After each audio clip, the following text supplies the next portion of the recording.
کہ 2 نفل پڑھنے ہیں حاجت کے اور اللہ سے دعا مانگنی ہے کہ اللہ تعالیٰ یہ ہمارے مسائل ختم کر دے، اور اس کے ساتھ ساتھ پلس ہم نے صبر کرنا ہے جو ہمیں قرآن سے بڑا اچھا وظیفہ ملتا ہے، ٹھیک ہے۔ اور یاد یہ رکھنا ہے کہ ہر دل کو پھیرنے والا اور اس میں محبت پیدا کرنے والا کون ہے؟ اللہ تعالیٰ ہے۔ تو اللہ تعالیٰ تمام مسلمانوں کے دلوں میں ایک دوسرے کے لیے محبت پیدا کرے اپنی رحمت سے، اور ایمان کی بہترین حالت میں رکھے۔ یا ایھا النبی حسبک اللہ، پھر اللہ تعالیٰ کیا فرماتا ہے کہ اے نبی آپ کے لیے اور ان مومنوں کے لیے جو آپ کے حکم پر چلتے ہیں اللہ ہی کافی ہے، ٹھیک ہے۔ اب اس آیت کے 2 مطلب، یعنی 2 مطلب کیے گئے ہیں۔ ایک یہ کہ اللہ آپ کو بھی کافی ہے اور ان مومنوں کو بھی جو آپ کے پیروی کرتے ہیں، اور ٹھیک ہے۔ اور دوسرا مطلب یہ لکھا ہے کہ اللہ اور مسلمانوں کی یہ جماعت جو آپ کی پیروی کرتی ہے یہ آپ کو کافی ہے۔ دوسرا مطلب جو میں نے آپ کو بتایا نا کہ اللہ اور مسلمانوں کی یہ جماعت جو آپ کی پیروی کرتی ہے آپ کو کافی ہے، یہ مطلب صحیح نہیں ہے۔ اگر ہم اس آیت کا تجزیہ کریں اور اس کو آیت نمبر 64 کو قرآن کے تناظر میں دیکھیں تو اس کا یہ مطلب بہترین ہے کہ اللہ آپ کو بھی کافی ہے اور مومنوں کو بھی جو آپ کی پیروی کرتے ہیں، ٹھیک ہو گیا۔ یعنی اللہ تعالیٰ نے قرآن میں متعدد جگہوں پہ یہ فرمایا ہے کہ اللہ اپنے بندے کے لیے، کیا اللہ اپنے بندے کے لیے کافی نہیں ہے؟ اور سورہ توبہ کے آخر میں بھی کہ میرے لیے اللہ ہی کافی ہے، اور پھر سورہ آل عمران میں آپ نے پڑھا حسبنا اللہ و نعم الوکیل۔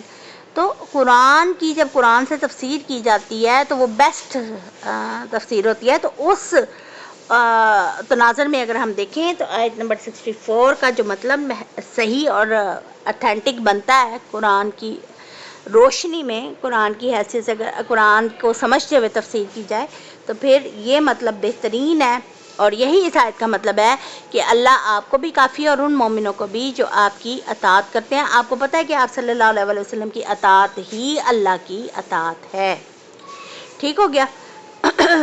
پھر اس کے بعد اس آیت کو آپ لوگ انڈر لائن بھی کر لیں اور اس کو ہائی لائٹ بھی مصحف میں اپنے کریں، اور اس کا تجزیہ جس طرح میں نے آپ کو آیات بتائی ہیں آپ نے خود چیک بھی کرنا ہے اور تجزیہ بھی کرنا ہے کہ واقعی اس کا مطلب یہی آ رہا ہے۔ یا ایھا النبی حرض المؤمنین علی القتال، اے نبی صلی اللہ علیہ وسلم مسلمانوں کو جہاد پر ابھاریے۔ اگر تم میں سے 20 صابر ہوں تو وہ 200 پر غالب آئیں گے، اور اگر 100 ہوں تو کافروں کے 1000 آدمیوں پر بھی غالب آئیں گے، کیونکہ کافر لوگ کچھ سمجھ نہیں رکھتے۔ سب سے پہلی بات یہ ہو گئی کہ بِأَنَّهُمْ قَوْمٌ لَا يَفْقَهُونَ، کہ یہ جو کافر لوگ ہیں ان کو سمجھ نہیں ہے۔ سمجھ کس کو ہے؟ یہ میں اور آپ اچھے طریقے سے پڑھ چکے ہیں کہ جس کو عقل مند وہی اللہ کہتا ہے، جو اللہ کی نشانیوں پر عمل کرتا ہے، دیکھتا ہے، تجزیہ کرتا ہے، غور و فکر کرتا ہے۔ پھر اللہ کی نشانیوں پر عمل سے مراد یہ ہے کہ اللہ کی آیات پر عمل کرتا ہے جو محکم آیات ہے، وہ عقل مند ہے، اس کی دنیا بھی بہترین ہے اور اس کی آخرت بھی بہترین ہے، ٹھیک ہو گیا۔ تو پھر یہاں پر اگلی آیات میں اللہ تعالیٰ حوصلہ افزائی کر رہے ہیں اور جہاد کی طرف راغب کر رہے ہیں۔ یاد رکھیں گے میں پہلے بھی آپ کو بتا چکی ہوں کہ جہاد جو ہے وہ فرض عین نہیں، فرض کفایہ ہے، اور آج کے دور میں چونکہ انٹرنیشنل رولز بدل چکے ہیں اور اللہ تعالیٰ نے ہمیں یہ بات کہی ہے کہ ہم حکومت وقت جو ہماری حکومت ہوگی اس کو ہم فالو کریں گے، تو آج کے دور میں فوجیں جو ہیں وہ رکھ لی گئی ہیں، باقاعدہ سے ایک ادارہ قائم کر لیا گیا جہاد کے لیے۔ تو لہٰذا ہمیں خود سے یہ جو بچے چلے جاتے ہیں جہاد میں یا کوئی اس طرح سے غیر شرعی طریقے سے اور پھر غیر قانونی طریقے سے، تو یہ جہاد جائز نہیں ہے جب تک کہ حکومت وقت اس میں شامل نہ ہو، ٹھیک ہے۔ تو اب یہاں پر یہ بھی بات آپ کو سمجھ آ گئی ہے کہ ایک مسلمان کا 10 کافروں پر غالب آنے کی وجہ کیا ہے؟ وجہ یہ ہے کہ مومنوں کا اپنی جان تک قربان کرنے کا مقصد کیا ہوتا ہے کہ اللہ کا کلمہ بلند ہو، اللہ تعالیٰ کی رضائے الہی جو ہے وہ ہمیں ملے، وہ حصول یعنی اس کا حصول ان کا مطلب ہوتا ہے۔ تو وہ پھر یہ بھی یقین رکھتے ہیں کہ مرنے کے بعد سیدھا جنت میں جائیں گے، جبکہ کافروں کے لیے موت بڑی ناگوار ہوتی ہے۔ آپ یہ دیکھیں کہ افغانستان میں جب امریکن فوجیں آئی ہیں تو ان کے کافی زیادہ سپاہی جو ہیں انہوں نے خودکشیاں کی ہیں حالات سے تنگ آ کے، لیکن ایک مومن جو ہے وہ جذبہ جہاد سے سرشار ہوتا ہے اور اللہ کی آیات پر ایمان رکھتا ہے تو وہ ڈٹ کے اپنے جان و مال سے جہاد کرتا ہے، جہاد بالقتال۔ تو پھر اسی صورت میں اللہ تعالیٰ نے کہا ہے کہ جس کا ایمان مضبوط ہوگا، مومنین کا ذکر پہلے آیا ہے، اور مومنی کے بارے میں اللہ تعالیٰ کہہ رہا ہے کہ ان کی اگر 20 صابر اور مضبوط ایمان والے بندے ہوں تو وہ 200 پر غالب آئیں گے۔ ٹھیک ہو گیا؟ تو یہ میں نے اور آپ نے ذہن میں رکھنا ہے، کیونکہ اسی طرح سے کئی بار قرآن ہی کہتا ہے کہ قلیل جماعتیں جو ہیں وہ بہت زیادہ بڑی جماعتوں پر غالب آ گئیں۔ جیسے آپ نے طالوت اور جالوت کے لشکر کے بارے میں پڑھا تھا سورہ بقرہ میں کہ ان کی بھی تعداد 313 تھی، اور وہ کتنے ہزاروں کا لشکر تھا جالوت کا جس پر وہ غالب آ گئے۔ اسی طرح سے بدر کے میدان میں ہوا۔ اللہ تعالیٰ آگے فرماتے ہیں آیت نمبر 66 میں، الآن خفف اللہ عنکم وعلم ان فیکم ضعفا، اب اللہ نے تم سے تخفیف کر دیا اور اسے معلوم ہوا کہ اب تم میں ضعف ہے، لہٰذا اگر تم میں سے 100 صبر کرنے والے ہوں تو وہ 200 پر غالب آئیں گے، اور اگر 1000 ہوں تو اللہ کے حکم سے 2000 پر غالب آئیں گے۔ اللہ صبر کرنے والوں کے ساتھ ہے۔ اگرچہ یہ آیت پہلی آیت کے ساتھ رکھی گئی ہے، مگر ان دونوں کے زمانہ نزول میں کافی مدت کا فرق ہے۔ انہیں صرف مضمون کی مناسبت سے اکٹھا رکھا گیا، اور یاد رکھیں کہ یہ ہم خود سے اکٹھا نہیں ہم نے رکھا، یہ آپ صلی اللہ علیہ وسلم نے اسی ترتیب سے لکھوایا ہے۔ ٹھیک ہے؟ تاہم یہ غزوہ حنین اور اس کے بعد کا زمانہ معلوم ہوتا ہے۔ فتح مکہ کے موقع پر جو لوگ مسلمان ہوئے تھے وہ ابتدائی مسلمانوں جیسے نہیں تھے، کیونکہ ان کا حوصلہ بڑا مضبوط تھا، اور ان میں سے کئی کمزور تھے، یعنی کئی وجوہات ہو سکتی ہیں۔ تو پھر نئی تربیت بھی اتنی زیادہ مسلمانوں کی نہیں ہوئی تھی، اور پرانے مہاجرین اور انصار جیسی بصیرت اور استقامت اور جرت بھی نہیں تھی جو نئے مسلمان ہوئے تھے، اس لیے اس آیت میں اس مضمون کو دوبارہ سے بتایا گیا، بیان کیا گیا۔ ما کان لنبی ان یکون لہ اسرا، اللہ کہتا ہے کہ نبی کے لیے یہ مناسب ہی نہیں تھا کہ اب یہ جو ٹاپک آ رہا ہے نا، یہ جو بات آ رہی ہے اس کو بھی سمجھ لیجئے۔ اللہ کہتا ہے کہ نبی کے لیے یہ مناسب نہیں تھا کہ اس کے پاس جنگی قیدی آتے تاکہ زمین یعنی میدان جنگ میں کافروں کو اچھی طرح قتل نہ کر دیا جاتا۔ اللہ کہتا ہے کہ تم دنیا کا مال چاہتے ہو جبکہ اللہ تمہارے لیے آخرت چاہتا ہے، واللہ عزیز حکیم، اور اللہ غالب اور حکمت والا ہے۔ اب یہ کیا بات ہو گئی؟ یہ بات اللہ تعالیٰ، یہ جو آیت ہے نا، اس کا جو شان نزول ہے وہ ذرا یہ 2 احادیث سے آپ کو یعنی سمجھ آئے گا کہ سیدنا عبداللہ بن عباس فرماتے ہیں کہ غزوہ بدر کے بعد جب قیدی جو تھے وہ قید کر لیے گئے تو آپ نے ابو بکر اور عمر رضی اللہ تعالیٰ عنہما سے پوچھا کہ تمہاری ان قیدیوں کے بارے میں کیا رائے ہے؟ ابو بکر رضی اللہ تعالیٰ عنہ نے عرض کی کہ اے اللہ کے نبی، یہ چچا کے بیٹے اور خاندان کے لوگ ہیں، میری رائے ہے کہ ان سے فدیہ لے لیا جائے تاکہ کفار کے مقابلے میں ہمیں قوت حاصل ہو، شاید اللہ انہیں اسلام کی ہدایت دے دے۔ پھر آپ صلی اللہ علیہ وآلہ وسلم نے عمر فاروق رضی اللہ تعالیٰ عنہ سے پوچھا، اے ابن خطاب تمہاری کیا رائے ہے؟ انہوں نے جواب دیا، اے اللہ کے رسول، میری رائے ابو بکر صدیق رضی اللہ تعالیٰ عنہ سے مختلف ہے۔ میری رائے یہ ہے کہ انہیں ہمارے حوالے کر دیجئے تاکہ ہم ان کی گردنیں اڑائیں۔ عقیل کو علی رضی اللہ تعالیٰ عنہ کے حوالے کیجئے کہ وہ اس کی گردن اڑا دے، اور میرے حوالے فلاں کو کیجئے تاکہ میں اس کی گردن اڑا دوں، اس لیے کہ یہ لوگ کفر کے ستون اور سرغنے ہیں۔ ٹھیک ہے؟ اچھا، اب سیدنا عمر رضی اللہ تعالیٰ عنہ کہتے ہیں کہ آپ صلی اللہ علیہ وآلہ وسلم جو تھے ابو بکر صدیق رضی اللہ تعالیٰ عنہ کی رائے کی طرف مائل ہوئے اور میری رائے کی طرف مائل نہ ہوئے۔ دوسرے دن میں صبح کیا دیکھتا ہوں کہ آپ صلی اللہ علیہ وآلہ وسلم اور ابو بکر صدیق رضی اللہ تعالیٰ عنہ بیٹھے رو رہے ہیں۔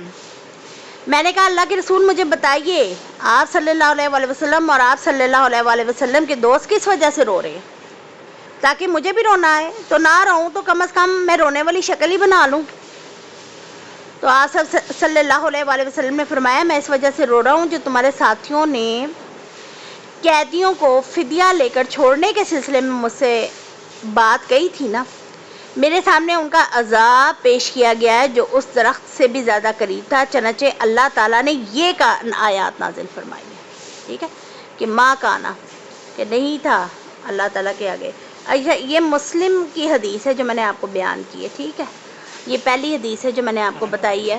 تو اللہ تعالیٰ آگے فرما رہا ہے، سیدنا عبداللہ بن مسعود کہتے ہیں کہ بدر کے دن جنگی قیدی رسول اللہ صلی اللہ علیہ وآلہ وسلم کے پاس لائے گئے۔ آپ صلی اللہ علیہ وآلہ وسلم نے صحابہ رضی اللہ تعالیٰ عنہ سے پوچھا تمہاری ان قیدیوں کے بارے میں کیا رائے ہے؟ پھر اس حدیث میں پورا قصہ ذکر کیا۔ پھر رسول اللہ صلی اللہ علیہ وآلہ وسلم نے فرمایا ان میں سے ہر ایک کو یا فدیہ دینا ہوگا یا اس کی گردن اڑا دی جائے گی۔ عبداللہ بن مسعود کہتے ہیں میں نے کہا یا رسول اللہ صلی اللہ علیہ وآلہ وسلم کہ اس یعنی بجز سہیل بن بیدہ کے، کیونکہ میں نے سنا ہے کہ وہ اسلام کا ذکر کرتا ہے۔ اس بات پر رسول اللہ صلی اللہ علیہ وآلہ وسلم چپ ہو رہے۔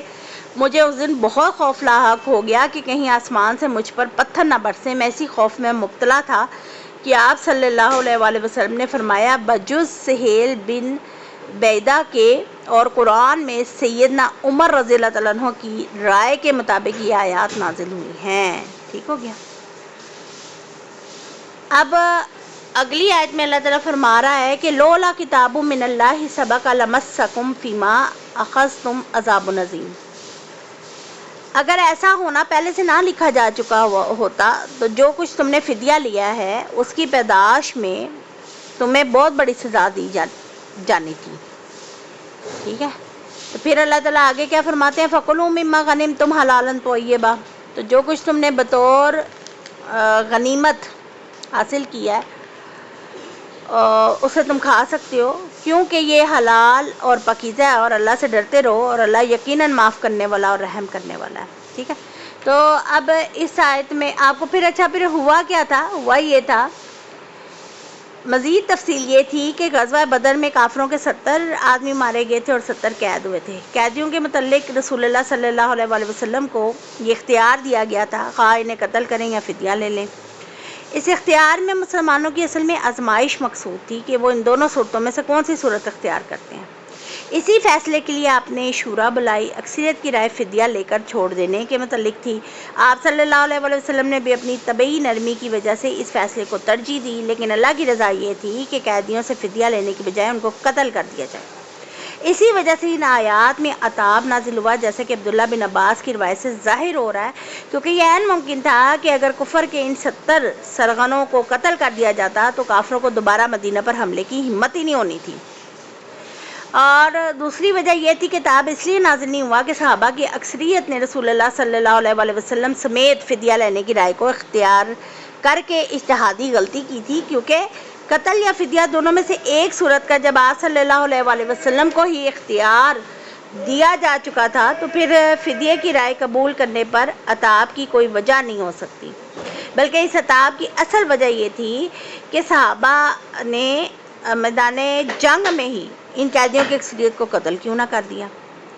گویا اس عتاب کا یا اللہ کے غصے کا سخن جو ہے نا، یعنی بات کرنے کا انداز جو ہے ان صحابہ کی طرف ہے جنہوں نے دنیاوی مفادات کی خاطر ان کافروں کو قتل کرنے کی بجائے قید کیا تھا۔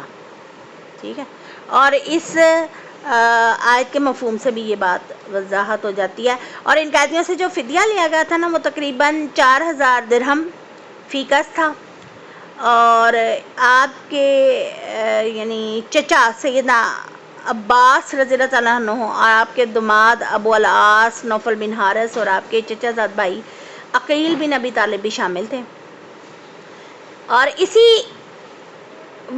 اسی جنگ میں یہ واقعہ بھی پیش آیا تھا کہ جب آپ کی صاحبزادی سیدہ زینب نے فدیے میں وہ ہار بھیجا جو ان کی والدہ سیدنا خدیجہ رضی اللہ تعالیٰ عنہ نے آپ کو شادی کے وقت جہیز میں دیا تھا، تو آپ صلی اللہ علیہ وآلہ وسلم نے جب وہ ہار دیکھا تھا نا تو آنکھیں نم آلود ہو گئی تھی، اور دقت امیز لہجے میں صحابہ سے پوچھا تھا اگر تم پسند کرو تو زینب کے قیدی کو چھوڑ دوں اور زینب کا ہار واپس کر دوں۔ یہ ابو العاص کے بارے میں ہے، ان کی جو آپس میں پیار محبت تھا دونوں میاں بیوی میں، بیسیکلی ان کی جو لو سٹوری تھی بڑی سٹرونگ تھی، اور سیدنا زینب یعنی ان کی اپنے کیونکہ وہ ابھی اسلام نہیں لائے تھے نا ان کے شوہر، تو پھر ظاہری بات ہے کہ وہ علیحدہ مکہ میں رہتے تھے اور یہ مدینہ میں رہتی تھی، ہجرت کر کے آ چکی تھی، تو پھر یعنی اس کو کبھی انشاءاللہ تعالیٰ ڈیٹیل سے پڑھیں گے موقع ملا تو، کہ ان دونوں کا آپس میں اتنا سٹرونگ بانڈ تھا. پھر بعد میں ابو العاص جو تھے وہ ہجرت کر کے آئے تھے، انہوں نے اسلام قبول کیا اور دوبارہ سے سیدنا زینب رضی اللہ تعالیٰ عنہ کے ساتھ رہنا شروع کر دیا تھا. تو آپ نے اس لیے بھی پوچھا تھا فدیے کا مال کہ اموال غنائم کے مشترکہ اموال میں اس ہار نے شامل ہونا تھا. چنانچہ صحابہ کرام نے اس کی اجازت دے دی. حالانکہ اس وقت آپ سپہ سالار بھی تھے اور سربراہ مملکت بھی تھے اور آپ کوئی بھی حکم صادر کر سکتے تھے اور مسلمانوں پر واجب تھا کہ وہ اس پر عمل کرتے، لیکن انصاف کا تقاضا تھا کہ آپ نے صحابہ کرام کی رضامندی کو لازم سمجھا. ٹھیک ہے، اور یہی اقدار جو ہے اسلامی اور غیر اسلامی اقدار میں فرق محسوس ہوتا ہے ان سے. ٹھیک ہے، اور اس سے یہ بھی پتہ چلتا ہے، اس آیت سے ایک اور مسئلہ بھی اخذ ہوتا ہے کہ فدیے کا مال حلال اور طیب ہے. جب قیدیوں کو بروقت میدان جنگ میں قتل نہ کر دینے اور گرفتار کر کے ان کے عوض فدیہ لینے کی بنا پر عتاب نازل ہوا تو صحابہ کرام کو شک پیدا ہو گیا کہ پتہ نہیں شاید یہ مال بھی حلال ہے کہ نہیں. اس شبے کو دور کرنے کے لیے یہ جو آخری آیت جو آج کے سبق کی آپ نے پڑھی ہے یہ نازل ہوئی تھی، کیونکہ فدیے کی رقوم بھی اموال غنائم میں شامل تھی، اور فرمایا کہ یہ مال اللہ کا عطیہ ہے، اسے اپنے استعمال میں لاؤ. البتہ جہاد کے سلسلے میں دنیا کے مال پر نظر رکھنا اور اسے اس قدر اہمیت نہ دینا کہ جہاد کا بلند تر مقصد جو ہے وہ ثانوی حیثیت اختیار کر جائے. ٹھیک ہے پیارے سسٹرز، یہ آج کا لیسن. اللہ تعالیٰ مجھے اور آپ کو ایمان اور صحت کی بہترین حالتوں میں رکھے، اور اللہ تعالیٰ سب مسلمان بچوں کو بھی صحت اور تندرستی عطا فرمائے، بالخصوص جو ہمارے اسٹوڈنٹس ہیں ان کے بچوں کو بھی اللہ تعالیٰ صحت دے، تندرستی عطا فرمائے، تاکہ وہ یکسو ہو کر قرآن کی تعلیم حاصل کر سکیں اور بچے صحت یاب رہیں. اللہ تعالیٰ سب کے بچوں کو، اہل القرآن کے بچوں کو اللہ تعالیٰ کامل صحت عطا فرمائے، اور اللہ تعالیٰ ہم سب کو بھی ایمان اور صحت کی بہترین حالتوں میں رکھے. ربنا آتنا فی الدنیا حسنۃ وفی الآخرۃ حسنۃ وقنا عذاب النار. اللہم انا نسألک العافیۃ والمعافیۃ فی الدنیا والآخرہ. سبحان ربک رب العزۃ عما یصفون وسلام علی المرسلین والحمد للہ رب العالمین. سبحانک اللہم وبحمدک اشہد ان لا الہ الا انت استغفرک واتوب الیک. السلام علیکم ورحمۃ اللہ وبرکاتہ.